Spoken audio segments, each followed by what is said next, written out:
विधानसभा committee से आए और मौका से पिता माला बना करके बड़ा माला बना करके अभिनंदन करें। जोरदार तालियां सभी लोग बजाएंगे कि मौका से पिता अभिनंदन।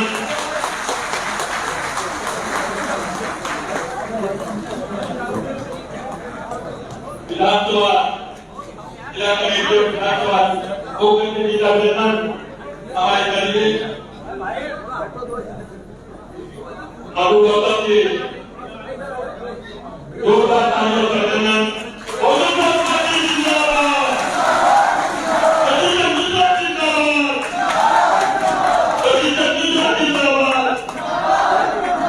इसी तरह से हम अनुरोध करेंगे श्री अरुण मिश्रा जी डेमोक्रेटिक जी का आंदोलन बयान करके अभिनंदन करें।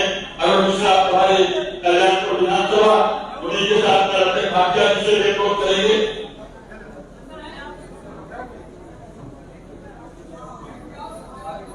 जोरदार तालियों से अभिनंदन करें डेमोक्रेटिक जी का अरुण मिश्रा जी और भाग्य जी।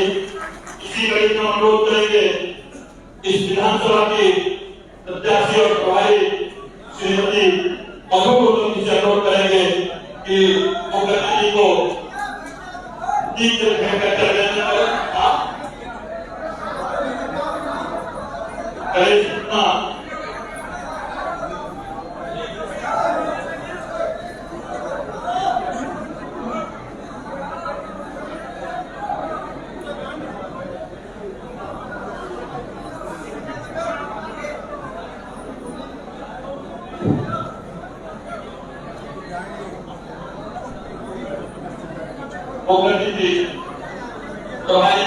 विधानसभा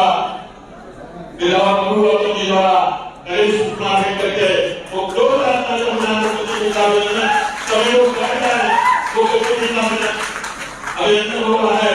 इसी तरह से हम अनुरोध करेंगे कि हमारे पूर्व कैबिनेट मंत्री नकुल द्विवेदी को प्रतीक आवासा भेंट करके अभिनंदन करें। वो कभी जी इसी कड़ी में जोरदार तालियां और अभिनंदन हमारे नकुल को भी अभिनंदन हो रहा है। इसी कड़ी में हम अनुरोध करेंगे श्री विनोद पांडे जो प्रभारी प्रत्याशी अगर पुरनिया पालनपुर करके अभिनंदन। अरुण मिश्रा जी जो कि प्रतीक की भेंट कर रहे हैं। प्रशांत अहवाल भी पालनपुर के अभिनंदन।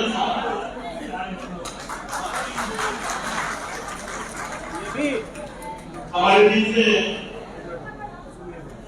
अनुरोध करेंगे श्री अभिषेक मिश्रा जी से, अनिपाल जी से, सुहान जी से, श्यामू शुक्ला जी से, शुभम गुरे जी से, अरुण मिश्रा जी से पालनपुर करके वो गति अभिनंदन। समाशंकर मिश्रा जी विधानसभा उपाध्यक्ष उनसे भी अनुरोध करेंगे।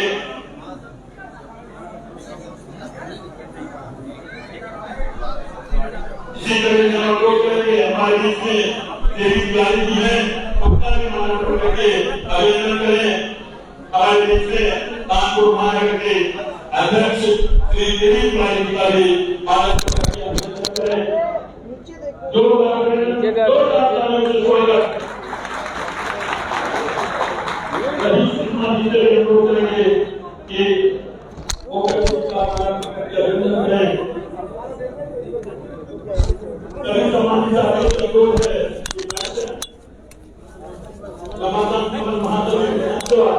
सब लोगों से अनुरोध है पार्टी संचालित पार्टी है मंच पर आए मानव करने के बाद नीचे उतर जाए।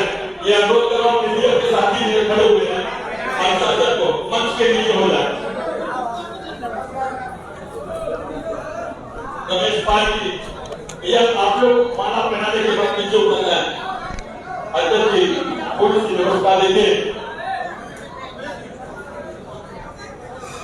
मैं अनुरोध करूंगा श्री आरपी शुक्ला जी हमारे बीच में है कि वो करने की दावाना प्रकट कर अभिनंदन करें। श्री आरपी शुक्ला जी,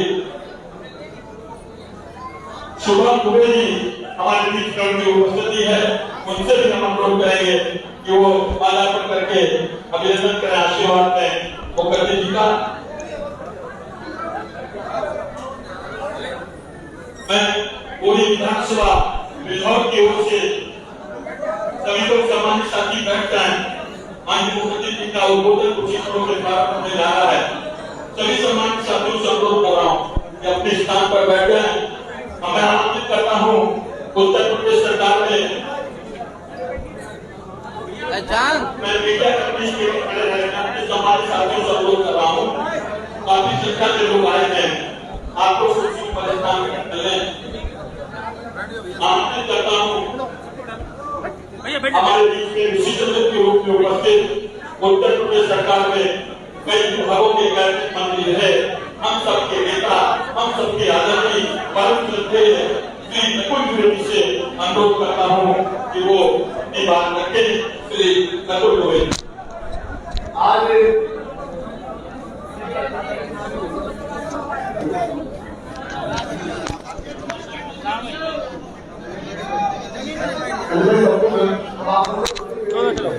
मैं पता नहीं कहा यार।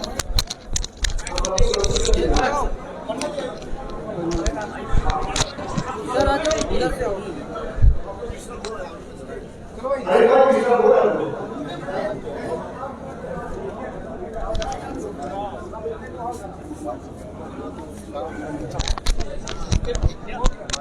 आज श्रीमती मधु गौतम जी के समर्थन में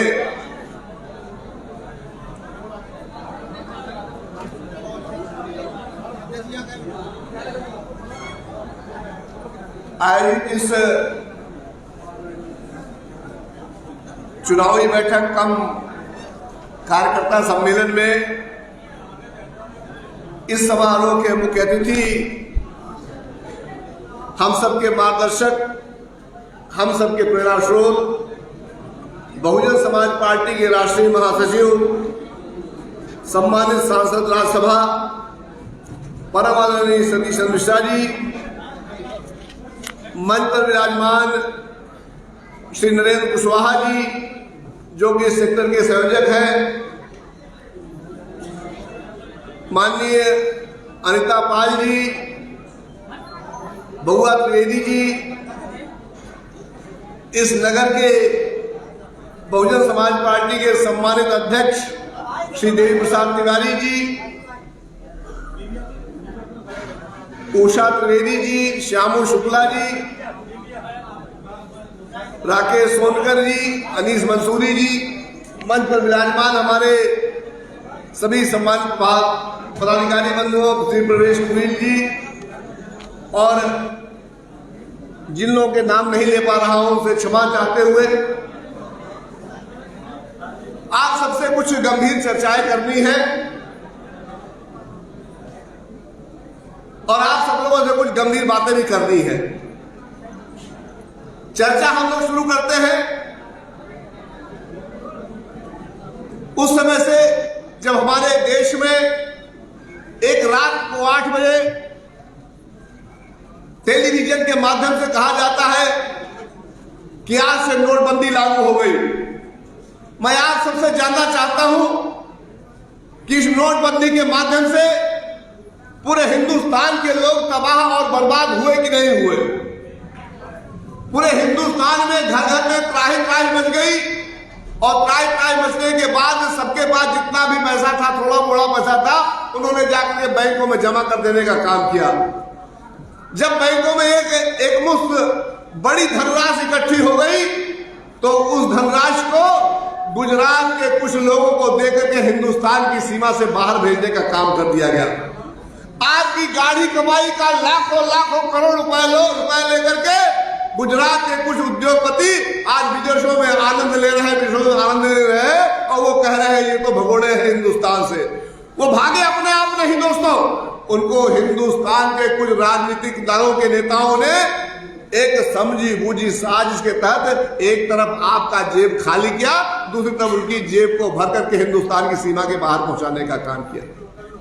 इतना ही नहीं, आज सन 2014 से लेकर के 2021 तक जो समीक्षा हुई है, जो समीकरण बने हैं, उनके हिसाब से लगभग 6 लाख अरबपति, 6 लाख अरबपतियों ने हिंदुस्तान से पैसा उठा करके विदेशों में नागरिकता ले ली है। उन्होंने कहा अब हमको हिंदुस्तान से कोई लेना देना नहीं है। हमको आपको सोचना होगा, हमको आपको ये बात जानना होगा कि ये लोग जो कि आपके 2 व्यापारी बैठे हुए हिंदुस्तान के सबसे बड़े व्यापारी कहे जाते हैं, एक का नाम अडानी है, एक का नाम अंबानी है। हम सब तो रातों रात गरीब होते जा रहे हैं, हमारी आपकी जेबें खाली होती जा रही हैं, लेकिन ये दोनों उद्योगपति आज विश्व में सबसे ज्यादा धनवान होने का रेस में अपने आप को तीसरे चौथे नंबर पर पा रहे हैं। बताइए रीजन क्या है, कारण क्या हो सकता है? कारण साफ साफ ये है कि आपके पैसों को खींच खींच करके उनके जेबों को भरा जा रहा है। हम आप आज एक साइकिल खरीदने में, एक स्कूटर खरीदने में, एक कार खरीदने के लिए परेशान रहते हैं। उनके पास इतना धन पता नहीं कहां से आ गया कि वो आपके हिंदुस्तान के एयरपोर्ट खरीद रहा है, कोई रेल खरीद ले रहा है, कोई तेली कंपनियां खरीद ले रहा है, कोई बीमा कंपनी खरीद ले रहा है, और पूरे हिंदुस्तान के हमारे आप जैसे लोगों को कंगाल बनाने की साजिश चल रही है। मैं आप सबसे कह देना चाहता हूं कि रोजगार के बारे में कहना चाहता हूं कि हमारे देश में लाखों लाखों लोग, हमारे प्रदेश में लाखों लाखों लोग बेरोजगार होकर चले जा रहे हैं। हम और आप सब लोग मूक दर्शक बन गए हैं, हम और आप तमाशा बन गए हैं। हमसे आपसे कहा जाता है कि चले जाओ बाहर, कुछ ठेला वेला लगा करके पकौड़ा बेचने का काम करो। कितना दुर्भाग्य है कि जिन लोगों को आप लोगों ने कितनी ताकत से चुनाव जिता करके विधानसभा और लोकसभा में बैठाने का काम किया, जब उन लोगों ने वहां पर कुर्सियों पर बैठ गए तो कुर्सियों पर बैठ करके कहते हैं कि जाइए आप पकौड़ा बेचिए, जाइए आप समोसा बेचिए, जाइए आप खोमचा लगाइए। हम लोग निश्चित रूप से उन्हीं को समर्थन करने वाली पार्टी है। हमारे पार्टी में कमजोर, दबाया गया, कुचला गया, परेशान किया गया आदरणीय बहन कुमारी मायावती जी की नियत है, उनका ये संकल्प रहा है कि जब तक इस देश में, इस प्रदेश में सबसे आखिर में रहने वाले व्यक्ति को हम समाज की मुख्य धारा में जोड़ करके नहीं खड़ा कर देते, हमारे देश की आजादी का तात्पर्य तभी सिद्ध होता है जब वसुधैव कुटुंबकम में हर आदमी को समानता का व्यवहार मिले और सब लोग कंधे से कंधा मिला करके इस देश और इस प्रदेश की उन्नति में भागीदार बने। मैं आप सबसे कहना चाहता हूं, बड़ा चर्चा हो रही है, जब देखो जहां पहुंचते हैं, अरे भाई राम जी का मंदिर बनवा रहे हैं। राम जी का मंदिर आज क्या हो गया है?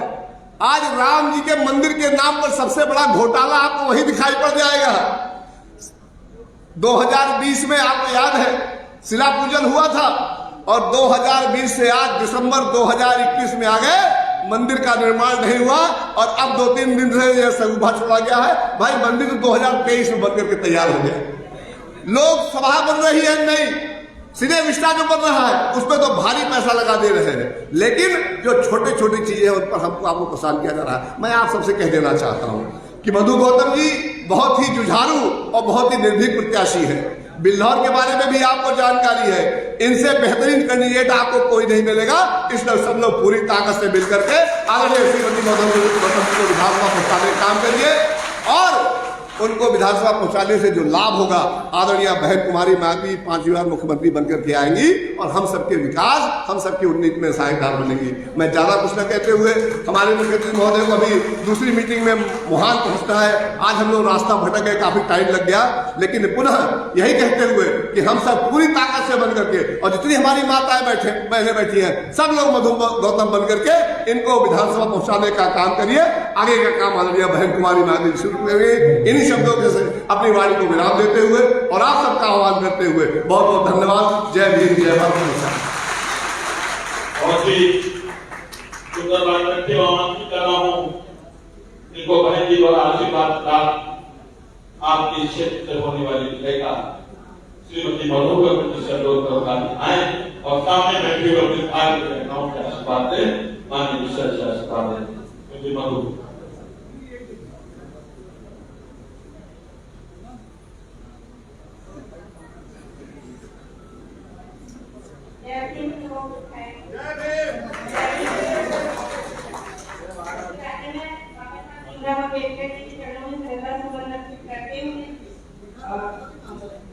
समाज पार्टी के संस्थापक आप जी के चरणों में करते हुए आशीर्वाद प्राप्त करते हुए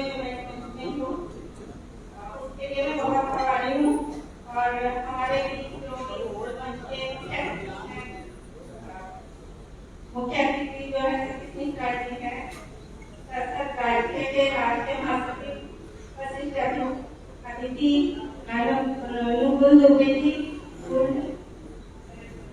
केंद्रीय मंत्री और जो हमारी पार्टी के बहुजन समाज पार्टी के जितने भी कार्यकर्ता हैं उनका मैं आभार प्रकट करती हूँ। मैं ज़्यादा समय नहीं दूंगी क्योंकि सबको लेट हो रहा है, उनकी तबीयत भी ठीक नहीं है और ऐसे मैं लेना चाहती हूँ कि सर अपनी जो भी बात रखना चाहती हूँ।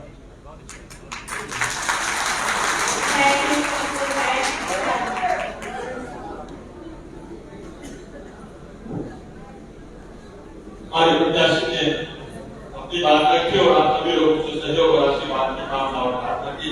मैं आमंत्रित करता हूँ कि रसोली के लिए आप काफी समय से इंतजार कर रहे थे। बहुजन समाज पार्टी के राष्ट्रीय महासचिव सांसद राष्ट्रसभा को आमंत्रित करने के पहले हम लोग दो नाम से नारा लगाएंगे। बहुजन समाज पार्टी जिंदाबाद, बहुजन समाज पार्टी जिंदाबाद, कुमारी मायावती जी जिंदाबाद,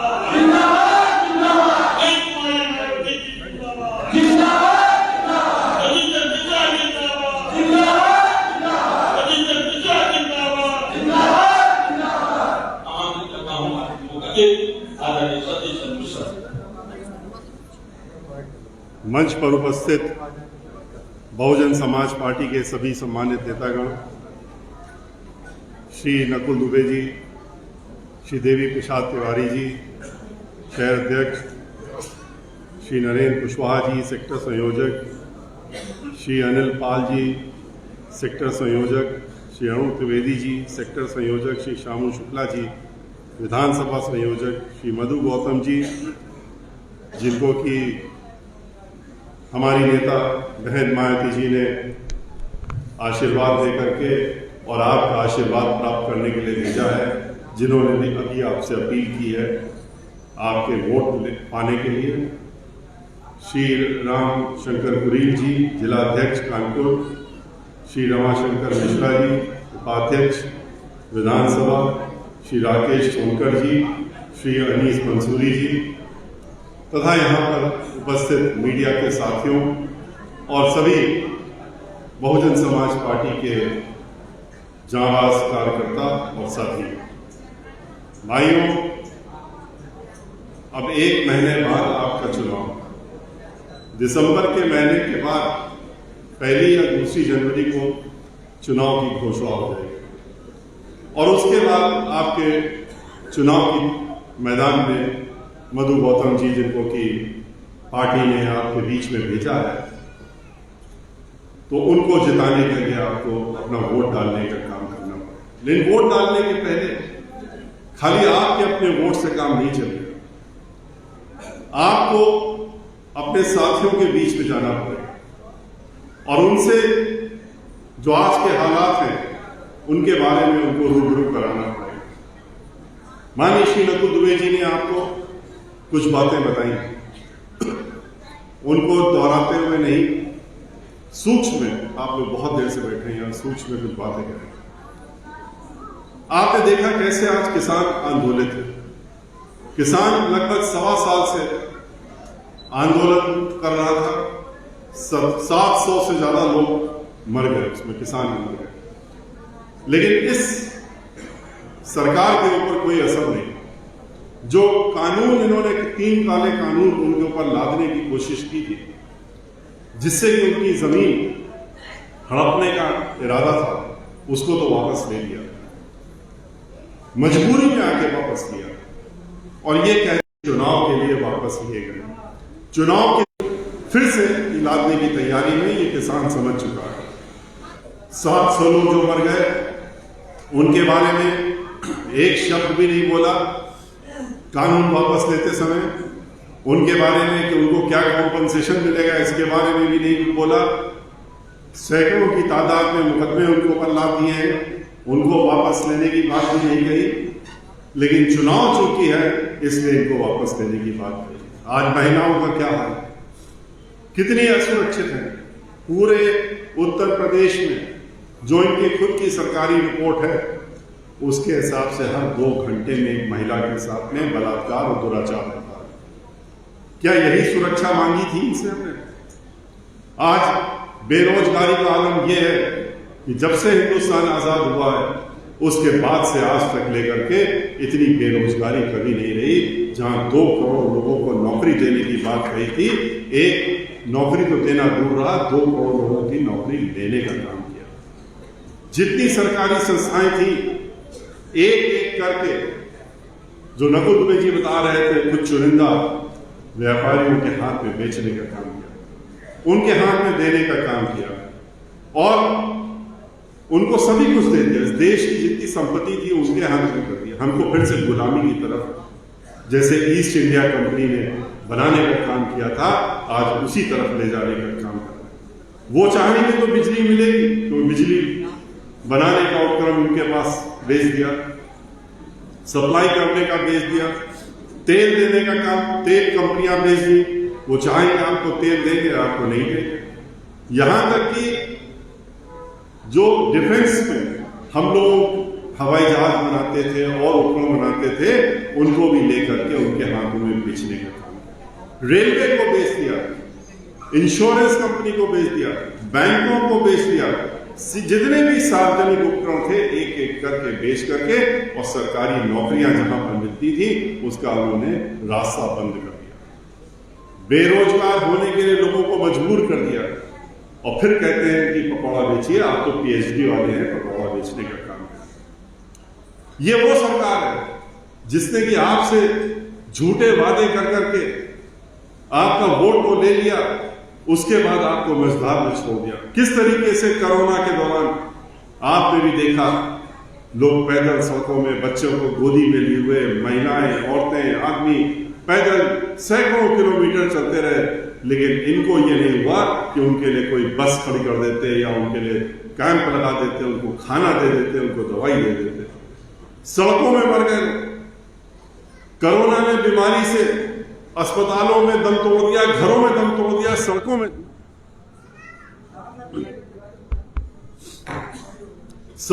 दम तोड़ दिया, क्योंकि डॉक्टर नहीं है, ऑक्सीजन नहीं है, दवाई नहीं है, दवाई देने वाले नहीं है, कंपाउंडर नहीं है, अस्पताल नहीं है। लेकिन ये पैसा किस चीज में खर्चा करते हैं? इसके लिए इनके पास पैसा नहीं है। पैसा खर्च करते हैं तो सिर्फ और सिर्फ अपने विज्ञापनों के लिए, ये दिखाने के लिए कि देखिए हम कितने अच्छे काम कर रहे हैं। इसके लिए लगभग 300 करोड़ रुपया हर महीने खर्च करने का काम करते हैं। लेकिन स्कूलों में बच्चों को जो खाना मिलता था वो भी बंद कर दिया और सवा खाना खाने में मजबूर कर दिया। वहां पर शौचालय नहीं, उसके लिए इनके पास धन नहीं है। धन इनके पास किस चीज के लिए है? अपने चुनिंदा व्यापारियों के लिए और अपने विज्ञापनों के लिए। आज कितनी असुरक्षा फैली हुई उत्तर प्रदेश में, किसी से नहीं छुपा है। 500 से ज्यादा ब्राह्मण समाज के लोगों की हत्या कर दी गई। खुशी दुबे आपके ही जिले की आज तक जेल में पड़ी हुई है, 1.5 वर्ष हो गया और उसको जेल से बाहर नहीं आने दे रहे। नाबालिग लड़की थी और उसका क्या दोष था? एक दिन पहले शादी होती है उसकी, हाथों की मेहंदी भी नहीं छूटी थी और उसको भी आपने जेल में बंद कर दिया। ये वो सरकार है जिसके अंदर संवेदन, कानपुर के ही एक व्यापारी वो गोरखपुर गए हुए थे, होटल में किस तरीके से घुस करके पुलिस वालों ने उसको मार दिया। और बाद में क्या कहते हैं, चाहे गोरखपुर हो, चाहे कानपुर हो, चाहे उन्नाव हो, चाहे लखनऊ में जिस तरीके से एप्पल कंपनी में काम करने वाले एक तिवारी व्यक्ति को उन्होंने गोली मारी, रोक करके गाड़ी गोली मार दी, उसी तरह से महोबा में मारी एक व्यापारी को, ब्राह्मण व्यापारी को। और फिर कहते हैं कि कह रहे थे कि फिरोज वो जो था उसने आत्महत्या कर ली। और बाद में जब पता लगा उनका टेलीफोन का रिकॉर्डिंग सामने आ गई तो आईपीएस अधिकारी उनसे फिरौती लेता था और फिरौती न देने पर उसको गोली मार दी। आज 1.5 वर्ष हो गया है। चाहे ये आईपीएस हो, चाहे गोरखपुर वाले हो जो धमका रहे थे उस बेवा को जिसके पति को इन्होंने मार दिया, और चाहे लखनऊ वाले हो, लेकिन आज तक उनको कोई पकड़ने नहीं पाया। कोई और व्यक्ति होता तो 24 घंटे के अंदर उसका इनकाउंटर भी हो जाता है, उसके मकानों पे बुलडोजर भी चल जाता है और सब कुछ हो जाता है। किस तरीके से दलितों के ऊपर आज अत्याचार पूरे प्रदेश में हो रहा है। ब्राह्मणों की तरह दलितों के ऊपर भी किस तरह अत्याचार हो रहा है, किस तरह से अल्पसंख्यक वर्ग के लोगों के ऊपर हो रहा है। डराने का, धमकाने का, मारने का, बुलडोजर चलाने का, बस खाली यही इनके पास अस्त्र रह गया। कैसे हाथरस में आपने देखा एक लड़की के साथ में पहले दुराचार होता है, उसके बाद उसका देह भी उसकी मरने के बाद उसको जलाने का भी अधिकार उसकी माँ को नहीं देने दिया, पिता को नहीं दिया, उनको घर के अंदर बंद कर दिया, क्योंकि उत्तर प्रदेश के मुखिया ने कहा कि जो मुलजिम हैं वो हमारे अपने हैं, उनको बचाना है हर तरीके से, इसलिए उसको उनके हाथों में मत देना। इतना ही नहीं, आपने देखा कि आज उत्तर प्रदेश में जिस तरीके से नौकरी, आज बेरोजगार हो, चाहे टीचर हो, चाहे नौजवान हो, जब वो अपनी नौकरी की बात करते हैं, आंदोलन करते हैं, तो उनका स्वागत कैसे होता है? लाठियों से होता है। उनको लाठियां मारी जाती हैं, उनको लहूलुहान कर दिया जाता है। वित्त विहीन शिक्षक जो थे, उन्होंने आंदोलन किया तो उनके ऊपर लाठियां चलाई। जिस तरीके से आज पर्चा लीक हुआ है, जो टीईटी का हुआ है, नौकरी तो दी नहीं इन्होंने किसी को, नौकरी के नाम पे पैसा इकट्ठा करने का काम करते हैं, हजारों रुपया जमा कराते हैं एक फॉर्म का, और उसके बाद क्या होता है? उसके बाद उनकी कहते हैं तो पर्चा लीक हो गया और अब इम्तिहान रद्द कर दिया, और इसके बाद जो बेचारे इतने दिनों से तैयारी कर रहे थे, एग्जाम दे रहे थे, उनको आपने फिर सड़कों में छोड़ दिया। और ये पहला पर्चा लीक नहीं हुआ उत्तर प्रदेश में। जब से इनकी सरकार आई है, 8 ऐसे इम्तिहान थे जिसमें इनका पर्चा लीक हुआ, और पर्चा लीक करने के बाद इन्होंने इम्तिहानों को रद्द कर दिया। बस खाली कहा कि हम पकड़ लेंगे, छोड़ेंगे नहीं। ये पर जब पकड़ जाते हैं, जब पर्चा लीक हो जाता है, तब ये ऐसी बात करते हैं, क्योंकि पर्चा बनाने का काम, लीक करने का काम भी इन्हीं का होता है। अपने चुनिंदा लोगों को नौकरी देना चाहते थे, वो तो खुलासा हो गया, खुल गया। नहीं तो अगर इम्तिहान हो भी जाता तो जो उसमें ऐसे लोग थे जिनको नौकरी मिलनी चाहिए थी, उनको तो नहीं मिलती, लेकिन इन्हीं के चुनिंदा लोग जिनको पर्चे 1 दिन पहले, 2 दिन पहले लीक कर दिए गए थे, उन्हीं को नौकरी मिलती। आज उत्तर प्रदेश में जिस तरह का माहौल है, वो याद दिलाता है समाजवादी पार्टी का। समाजवादी पार्टी की सरकार जब आती है तो गुंडागर्दी, फिरौती, डकैती, लूटमार, बलात्कार, ये सारी चीजों की छड़ी लग जाती है, और दंगे फसाद आए दिन होने लगते हैं, और वही काम ये कर रहे हैं। जब बहन मायावती जी की सरकार होती, याद करिए, कोई दंगा फसाद नहीं, कोई लूटमार नहीं, कोई डकैती नहीं, कोई फिरौती नहीं, क्योंकि वो कानून द्वारा कानून का राज चलाना जानती हैं, और उन्होंने चला करके दिखाया भी है जब वो उत्तर प्रदेश की मुख्यमंत्री बनी। और ऐसा करने के लिए उन्होंने कभी किसी को बख्शा नहीं, चाहे वो बहुजन समाज पार्टी का ही क्यों ना कोई व्यक्ति हो। हमारा खुद का मेंबर ऑफ पार्लियामेंट, उसने कानून को अपने हाथ में लिया था। हाथ में लेने के बाद जब बहन मायावती जी ने टेलीविजन में देखा, तो उन्होंने उसको लखनऊ बुलवाया अपने घर पे, और घर से बुलवा करके उसको हथकड़ी लगवा करके 5 साल तक जेल में डालने का काम बहन मायावती जी ने किया। आज महिलाएं इतनी असुरक्षित हैं। जब बहन मायावती जी की सरकार थी तो याद करिए कि रात के 12 बजे भी अगर किसी महिला को जरूरत पड़ती थी घर से निकलने की, तो वो हिचकिचाती नहीं थी और घर से निकल जाती थी, क्योंकि उसको मालूम था कि उत्तर प्रदेश की मुखिया बहन मायावती जी हैं, इसलिए कोई उसकी तरफ गलत निगाह उठा के देख नहीं। बहन मायावती जी ने कानून के साथ साथ में विकास की छड़ी लगाई। 23 लाख से ज्यादा लोगों को नौकरी देने का काम किया। अपने 5 साल के समय में 23 नए जिले बनाए। उन जिलों का उन्होंने, जहां हम आज खड़े हैं, ये भी जिला बनाया हुआ बहन मायावती जी का ही, और उसका उन्होंने विकास करने का काम किया, संपूर्ण समग्र विकास करने का काम किया। और 29,000 से ज्यादा उन्होंने जो गांव थे डॉक्टर अम्बेडकर गांव, उनको समग्र विकास करके सीसी रोड और बाकी सब सुविधा देकर समग्र विकास करने का काम किया।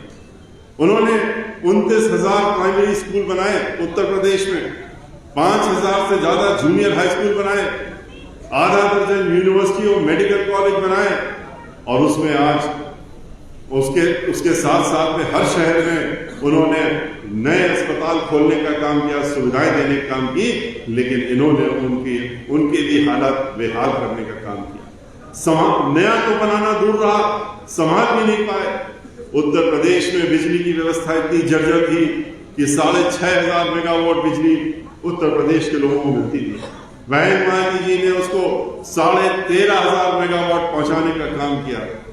बहन मायावती जी की सरकार ऐसी थी जहां सर्वजन की बात होती थी, सर्वजन सुखाए सर्वजन हिताय, खाली नारा नहीं था, इसको अमली जामा भी पहनाने का काम बहन मायावती जी ने किया।